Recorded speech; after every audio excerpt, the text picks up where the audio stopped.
अदब नाज़रीन, मैं सनम एजाज और आप देख रहे हैं प्रोग्राम दिन भर। सनम के साथ रात 9 बजे का प्रोग्राम दिन भर हमारा ख़ास प्रोग्राम जो है आप तक पहुंचाने में हमारे साथ ताउन करें लज़्ज़त मसाले। और लज़्ज़त मसालों में हम अक्सर आवाम के मुद्दे भी उठाते हैं, सियासत पर भी बहस होती है और कुछ दुनिया जहां में बड़ा कोई इशू हो उस पर चर्चा यानी बहस की जाती है।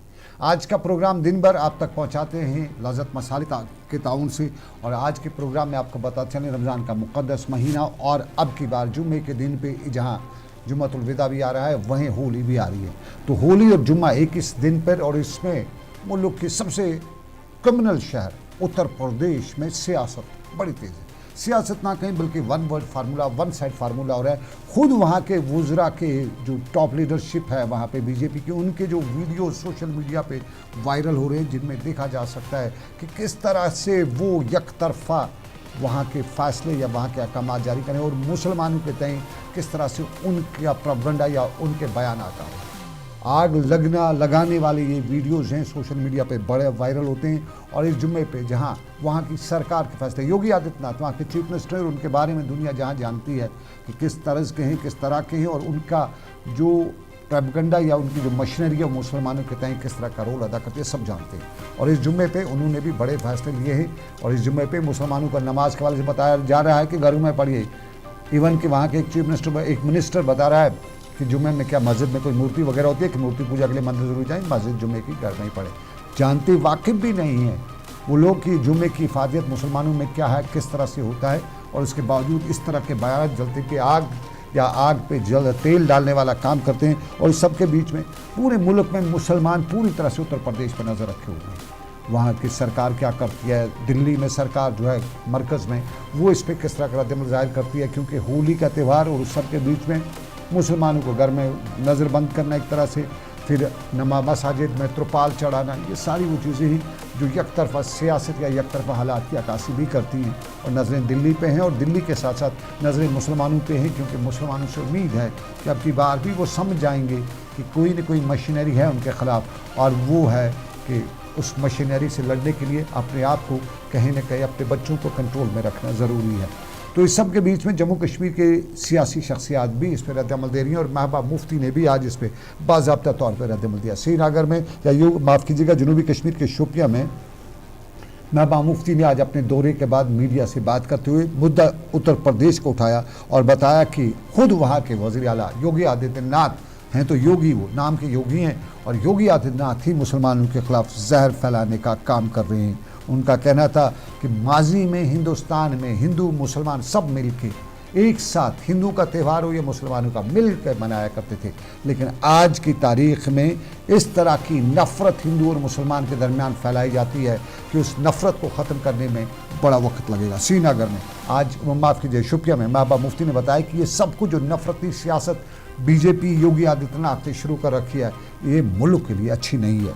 थोड़ा सा महबूबा मुफ्ती का साउंड बाइट आपको सुनाते हैं और उसके बाद उस पहलू पर चलेंगे जो आपके साथ जुड़ा है, मेरे साथ जुड़ा है। और जम्मू कश्मीर की असम्बली में पहली बार किसी ने खुल के आज बोला के अंदर जो माहौल ख़राब हो रहा है।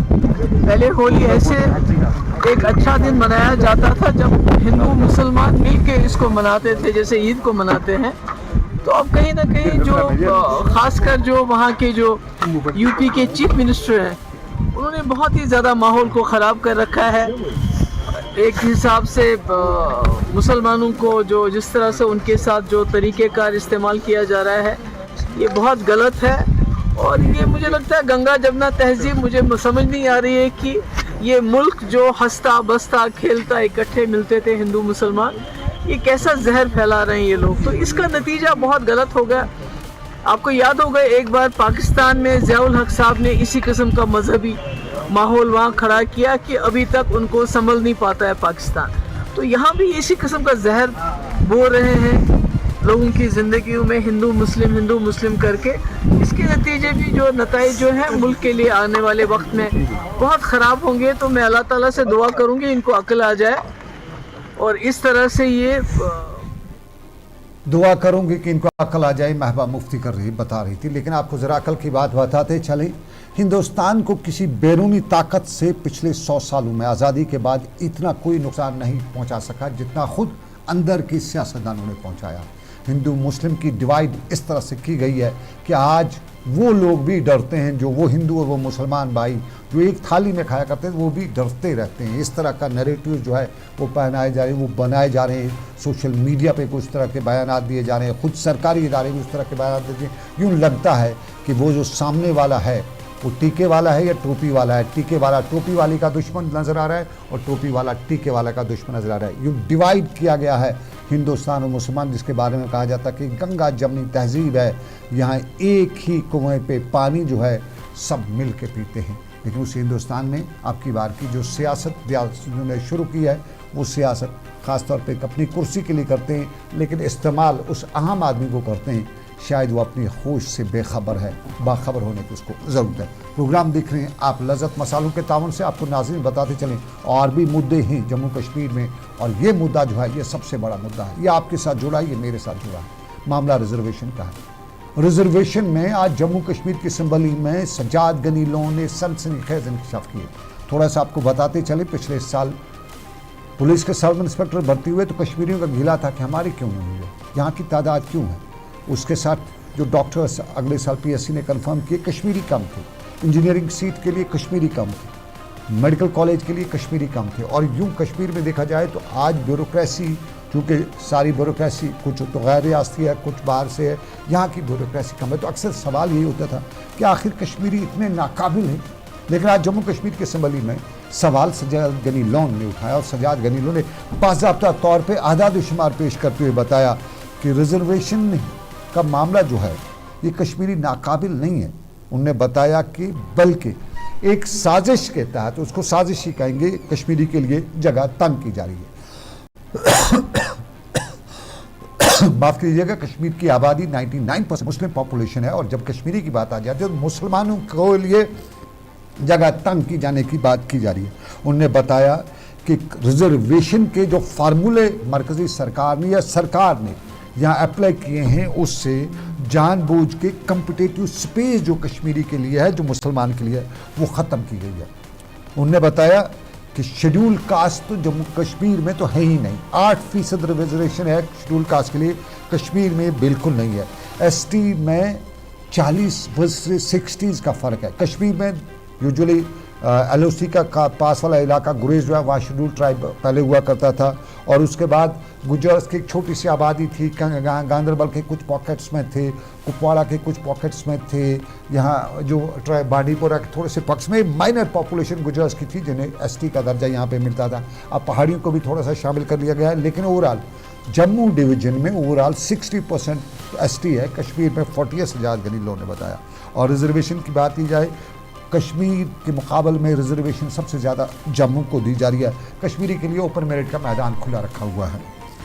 आदाद शुमार उन्होंने पेश किए। कश्मीर एडमिनिस्ट्रेटिव सर्विस यानी KSM आमतौर पर कहते हैं। उन्होंने बताया कि 2024-23 में, पिछले साल, एक साल पहले, आज 2025 है, सिर्फ कश्मीर से 24 लोग ही KS के में क्वालिफाई हो चुके हैं। स्पेस नहीं थी, और उस KS में कश्मीर से वो लोग, 24 लोगों में वो लोग भी शामिल हैं जो STs SC, ये जितनी जो ट्राइबल सर्टिफिकेट्स हैं, ये जो कैटेगरी से, इन लोए के उन 24 में अगर ये 5-6 हैं तो 20 ही टोटल ओपन कैटेगरी वाले हैं और रिजर्व वाली। और उसके साथ उन्होंने बताया कि 2022 में 100 में से 23 लोग ही कश्मीर से KS के लिए क्वालिफाई किए हैं। 2021 में 17%, 100 में से 17 ही कश्मीर से KS के लिए क्वालिफाई किए गए हैं, और ये कश्मीर के लिए नुकसान है। उन्होंने बताया कि ये उनके अल्फाज हैं, कोट अनकोट, सज्जाद गनी लोन, ये सोशल सुपरमेसी इस्टेब्लिश की जा रही है। और सोशल सुपरमेसी आम लोग पे जानते हैं कि ये होता है कि किसी कौम को, किसी कबीले को, किसी फ़िरके को बेइख्तियार करना। और आज उन्होंने आदाद शुमार पेश करते हुए बताया कि ज़रा सोचिए, 20 साल बाद यही हाल रहा तो कश्मीर में एडमिनिस्ट्रेशन किसकी होगी, कहाँ होगी, यहाँ कौन KS होगा, KPS होगा। और ज़रा दिल पे हाथ रखे सोचिए। सियासत एक तरफ, माजी का हवाला देते हुए बताया कि हमारे यहाँ डॉक्टरों की एक अच्छी खासी तादाद आती थी, इंजीनियर अच्छे खासे पैदा हुआ करते थे, लेकिन अब जो डॉक्टरों की तादाद है मेडिकल कॉलेज में ज़्यादा तादाद गैर रियासतियों की, गैर कश्मीरियों की ज़्यादातर तादाद कश्मीर के मेडिकल कॉलेज में गैर मुस्लिमों की। इंजीनियरिंग कॉलेज का में भी यही हाल है। और फिर जम्मू के मुकाबले में ओपन कैटेगरी जो है वो ज़्यादा कश्मीर को ही रखा गया है। और इसमें उन्होंने बताया कि कश्मीरियों के लिए जो है सिर्फ बैकवर्ड कैटेगरी कभी हुआ करती थी, उसकी जो रिजर्वेशन है वो भी 20 से 10% की गई है। और ये सब कुछ उनके अल्फाज के मुताबिक एक जानबूझ के साजिश की जा रही है और बताया जा रहा है कि एक डिसीजन है नई दिल्ली का कि कश्मीरियों को सबक सिखाया जाए और उनके लिए एक तबाही का सामान पैदा किया जा सके। यहाँ उन्होंने मुश्किलात की बात भी करते हुए, कन्फ्लिक्ट्स की बात करते हुए बताया कि दुनिया जहाँ पे भी कन्फ्लिक्ट्स होते हैं वहाँ से उनको बाहर निकालने के लिए उनके लिए इंसेंटिव दिए जाते हैं, उनके लिए मैदान खुले रखे जाते हैं ताकि लोग उस कन्फ्लिक्ट से बाहर निकलें। लेकिन यहाँ पे ये कन्फ्लिक्ट से बाहर निकले वाले लोग हैं, उनको दबाने की, उनको ख़त्म करने की कोशिश की जा रही है। और ये जो आने वाले वक्त में जो तबाही होने जा रही है उसका स्क्रिप्ट खुद ऐवानों में लिखा जा रहा है। और ये जो हमारी टॉप ब्यूरोक्रेसी है, इस वाले ने बताया कि ये तो NRIs हैं, आज यहाँ हैं कल निकल जाएंगे, लेकिन मामला यहाँ के नौजवान को, यहाँ के बेरोज़गार को भुगतना पड़ेगा। सजाद गनी लोन के ही अल्फाज, उन्हीं की ज़बानी, थोड़ा सा समझ जाइएगा कि ये क्या हो रहा है। एवरी पासिंग डे, हर इम्तिहान में वो कम लोग अंदर जा रहे हैं, not because they are incompetent, because उनके लिए जगह तंग की जा रही है। They are being crowded out of the competitive space by virtue of a system of reservations which is totally rigged against them. 60% तक की reservations, और उस 60% में भी अगर आप देखें, अब जैसे कश्मीर रीजन को देखें, इस 60% में फॉर एग्जांपल 8% शेड्यूल कास्ट वहां है ही नहीं, मीन्स हम ये 8% और हमारे पर बर्डन पड़ जाता है। फिर जैसे हमारे ST हैं तो 40% वहां है, 60% यहां है, तो नेट जो रहता है जम्मू रीजन की population, it's almost comparatively as a percentage लगभग बहुत ज्यादा इनकी जो है comes under reservation and we come under open merit. अब सर आप देखिए 2023 में कश्मीर में including reservations 14 people have come for KS which is 19%, 2022 में 25%, 2021 में 17%। तो मेरी पहली ये गुजारिश है, let us look at the net loss because of reservation. Results आपके पास होते हैं सरकार के पास, let them do an internal survey, reservations को साइड पर निकाले और देखें कि अगर रिजर्वेशन नहीं होते तो कितने कश्मीर रीजन से कितने बच्चे हो रहा है। That is the net loss because of reservation. अगर हमारा 56% तो इसमें कश्मीरी सजाद गनी लोन जम्मू कश्मीर के सबसे बड़े अवान असम्बली में आज खुलासे पेश करे थे, आदाद शुमार पेश करे थे, किस साल कितने KS के लिए आए, डॉक्टर्स, पुलिस के सब इंस्पेक्टर्स या दूसरी नौकरियां जो हैं, जो कहीं ना कहीं अच्छी खासी नौकरियां मानी जाती हैं, उनका सबको हाल अहवाल मालूम है। और उसमें वो बता रहे थे कि एक जानबूझ के पॉलिसी जो है वो रिजर्वेशन की राइज की गई है और उसमें हिस्सा कश्मीरियों का जो है वो ना पीनट्स के बराबर रखा गया है और जानबूझ के एक कन्फ्लिक्ट में झोंका जा रहा है, धकेला जा रहा है। और आपको जब कन्फ्लिक्ट की बात करते हो, कश्मीर में हलाकतों का मामला भी है। कठुआ याद होगा, कठुआ में 3 नौजवानों के गायब कुछ वक्त के रहने के बाद उनकी डेड बॉडीज़ भी मिली हैं। उसके साथ ही 2 और नौजवान गायब हुए, उनका मालूम नहीं उसका। कुलगाम में फरवरी के महीने में 3 नौजवान गायब हुए थे और उनमें से एक रियाज अहमद के बारे में बताया जाता है कि आज एक डेड बॉडी मिली है और अंदाज़ा है कि उन 3 में से एक रियाज अहमद की शायद ये डेड बॉडी है। कुलगाम के काजीगुंड इलाके का मामला है, आपको बताते चलें। और उस हवाले से भी जो लोकल बयानात थे या वालिदैन के जो बयान थे वो कुछ डरावने थे और उन 3 में से एक के बारे में बताया जाए तो उसकी डेड बॉडी मिली है। वाकई में ये वही है या नहीं है, अभी इसका खुलासा करना थोड़ा सा मुश्किल है, लेकिन मुकामी लोग या कुछ हल्कों से बताया जा रहा है कि उनमें से एक है, बाकी 2 के बारे में अभी मालूम नहीं है। लेकिन नेशनल कॉन्फ्रेंस के अपने MLAs को भी मालूम नहीं है। ये तस्वीर जम्मू कश्मीर की असम्बली में, तस्वीर में आप डॉक्टर बशीर अहमद वीरी को देख रहे हैं और ये हंगामा आराई हो रही है। Doctor Bashir Ahmad Veeri national conference के स्टालवार्ट्स में माने जाते हैं और आज जम्मू कश्मीर की असम्बली में नेशनल कॉन्फ्रेंस वर्सेस PDP या नेशनल कॉन्फ्रेंस से BJP नहीं था, बल्कि इट था national conference versus national conference. और national conference versus national conference उस वक्त सवाल खड़ा हुआ डॉक्टर बशीर वीरी ने जब ये सवाल उठाया और बताया कि नेशनल कॉन्फ्रेंस के अरकान को खुद नेशनल कॉन्फ्रेंस की लीडरशिप ही बोलने का नहीं देती है। और इवन कि उनने इल्ज़ाम आयद किया कि पार्टी चीफ विप और डिप्टी यहाँ पे डिक्टेटरशिप चला रहे हैं। और साफ जाहिर है डॉक्टर मुस्तफ़ा कमाल आप दिख रहे हैं, माफ़ कीजिएगा, ये मुबारक गुल आप देख रहे हैं, मुबारक गुल चीफ विप नेशनल कॉन्फ्रेंस के, और मुबारक गुल के हवाले से उन्होंने बताया कि चीफ विप और डिप्टी असेंबली में अपनी चालें चला रहे हैं और इस पर नेशनल कॉन्फ्रेंस, जब नेशनल कॉन्फ्रेंस के सामने हो तो अपोजिशन की जमातें क्या करती, ताली तो ज़रूर बजनी थी और दोनों ने अपोजिशन की जमातों ने ताली भी बजाई और ताली बजाते बताया कि अभी अभी आगे आगे देखिए होता है क्या। और इस पर नेशनल कॉन्फ्रेंस के चीफ विप मुबारक गुल भी खड़ा हुए और उन्होंने एतराज़ जताते हुए बताया कि रुकन असेंबली में फैक्ट्स होने चाहिए कि उसने कितने सवाल उठाए हैं। और इसके बाद जब ये मामला थोड़ा गर्म होने लगा तो उमर अब्दुल्ला ने इशारा कर दिया और इशारा मुबारक गुल को था और फिर उमर और मुबारक दोनों असेंबली से बाहर निकले। करीबन 10 मिनट तक असेंबली के बाहर रहे, उसके बाद वापस आए, लेकिन अंदर जो गर्मा गर्मी थी ये कुछ वक्त तक देखने वाली नज़र आ रही थी। ये असेंबली के अंदर का हाल अहवाल था, लेकिन बशीर वीरी को फिर मौका दिया गया और डॉक्टर बशीर वीरी ने दोबारा जब बोला तो एक शेर से उन्होंने अपनी तकरीर की शुरुआत की और शुरुआत में जब शेर उन्होंने सुनाया तो साथ में ये भी बताया कि उम्मीद है मुझे रोका नहीं जाएगा, मुझे टोका नहीं जाएगा, क्योंकि बड़ी मुश्किल से होता है यहाँ पे वक्त पैदा उनके लिए। और फिर अभी वो यही बोल ही रहे थे कि स्पीकर साहब ने उन्हें टोकते हुए कहा कि रुकिए जनाब, 5 मिनट का आपको वक्त है, उसके बाद आपको टोका भी जाएगा, रोका भी जाएगा। और टोकने और रोकने के बीच में कुछ हालात जो असेंबली के कुछ कह के कहीं भी सुनाई दिए। इससे पहले आपको बताते चले MLA बांडीपोरा सोनावारी हिलाल अकबर लोन को भी इसी तरह के हालात इस सेशन के दौरान देखने को मिले हुए थे। ये बात असेंबली की, लेकिन असेंबली में कुछ और मामला भी उठे थे। मुबारक गुल चीफ विप तो नेशनल कॉन्फ्रेंस के, लेकिन ईदगाह के MLA भी हैं और आज उन्होंने एक और सनसनीखेज इंकशाफ किया। उन्होंने असेंबली में सवाल उठाते हुए पूछा कि कश्मीर में ये दवाइयों की इतनी कंपनीज कैसे हैं, ये गैर मेयारी दवाइयाँ कश्मीर में क्यों हैं और वजह क्या है कि गैर मेयारी दवाएँ कश्मीर में पहुँचाई जाती हैं। और फिर उन्होंने बताया कि यहाँ पे बहुत कुछ कश्मीर में, ज़रा उन्हीं की ज़बानी सुन लीजिएगा जो उन्होंने बताया।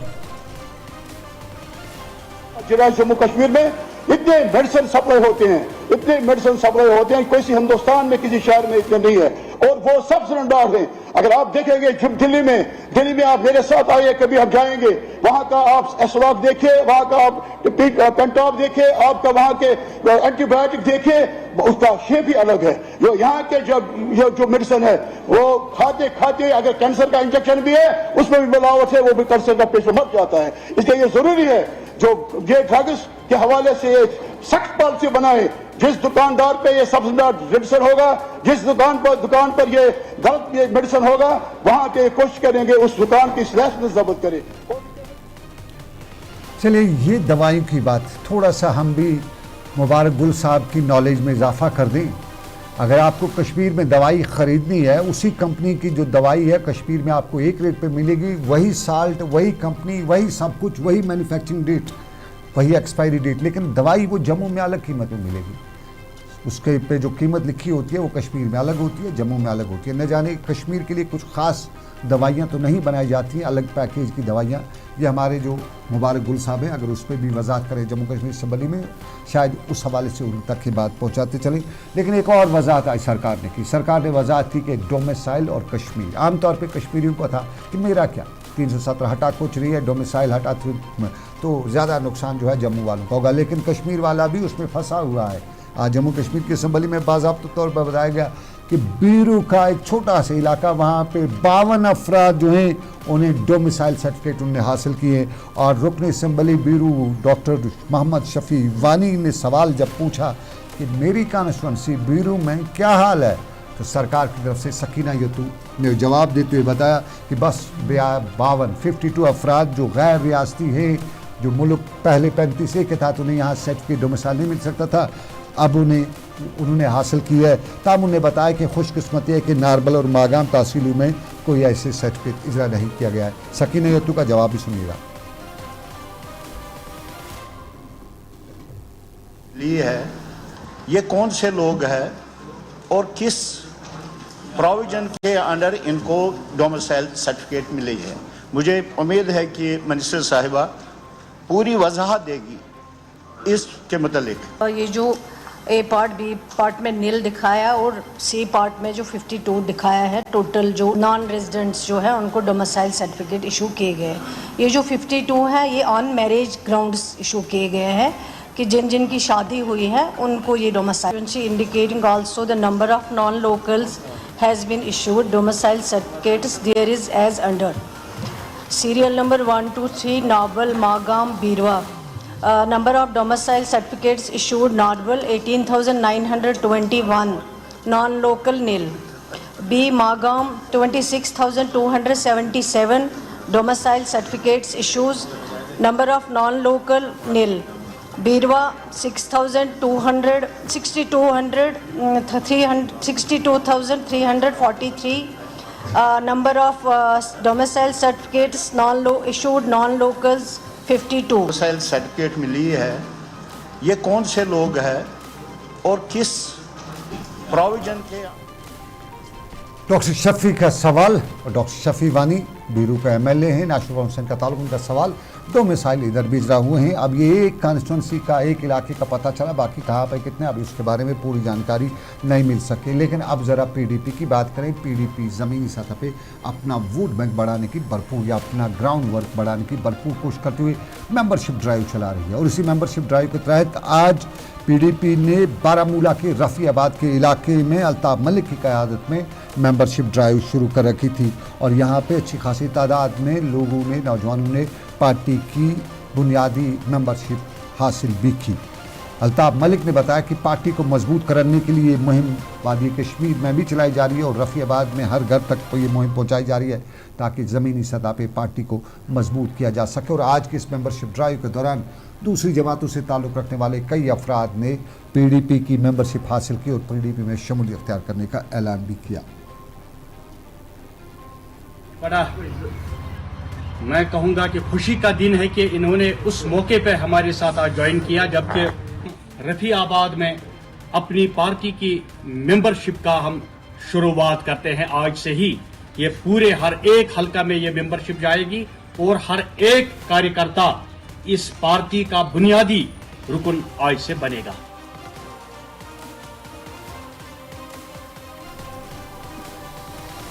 चलिए नाज़रीन, कुछ हाल अहवाल बिजली का। बिजली की सूरत हाल बेहतर है, ऐसा मानना पड़ेगा, इससे इनकार नहीं किया जा सकता। लेकिन जहां एक तरफ सूरत हाल है वहीं दूसरी तरफ कई इलाकों में बिजली मीटर्स के मामले को लेके लोगों में गम और गुस्सा भी पाया जाता है। और स्मार्ट मीटर जहाँ नस्ब किए जाते हैं वहाँ पे लोग अपनी रिजल्टमेंट भी दिखाते हैं। एक तस्वीर हंदवाड़ा के कुछ इलाकों की, शुमाली कश्मीर के हंदवाड़ा का इलाका मीटर नस्ब करने थे और मीटर नस्ब करने में, स्मार्ट मीटर नस्ब करने के ख़िलाफ़ मुकामी लोग ख़वातीन के साथ निकल के सड़कों पर आए।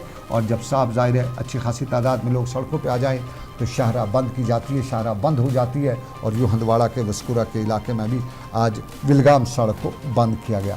मुकामी लोग बता रहे थे कि मीटर लगाने की हिम्मत तो है नहीं और उस पर मीटर अगर पावर बेहतर सहूलियत है तो शहरों में, गाँव में नहीं है।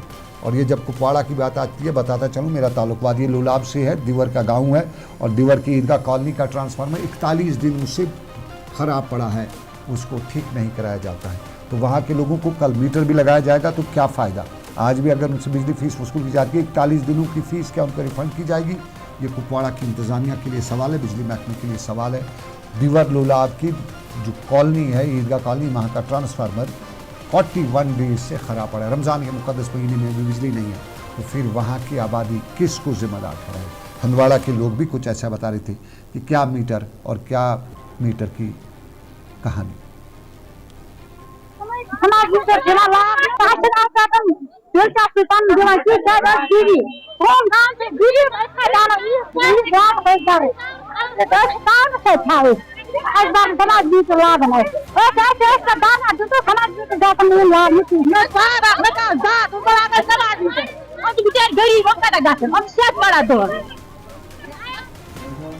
और नाज़रीन, पहले बताया करते थे कि बाकी कुछ बचा तो महंगाई मार गई। आजकल कहते हैं कि कुछ बचने वाला नहीं क्योंकि बिजली मार रही है। ये आमतौर पे लोगों में एक तासुर सा पैदा हो चुका है। लेकिन बिजली ज़रूरी भी है और ज़रूरत भी है। मुद्दा दे आप देख रहे थे प्रोग्राम दिन भर सनम के साथ। अभी बस इतना ही। उम्मीद के साथ आपसे लेंगे इजाज़त के रुबे कायनात की मर्जी, फिर करेंगे आपसे मुलाकात। रखिए ख्याल अपना। मीर हिलाल अंजूरी अपना प्रोग्राम लेकर आ रहे हैं कुछ ही पलों में। मुझे दी इजाज़त। अल्लाह हाफिज़।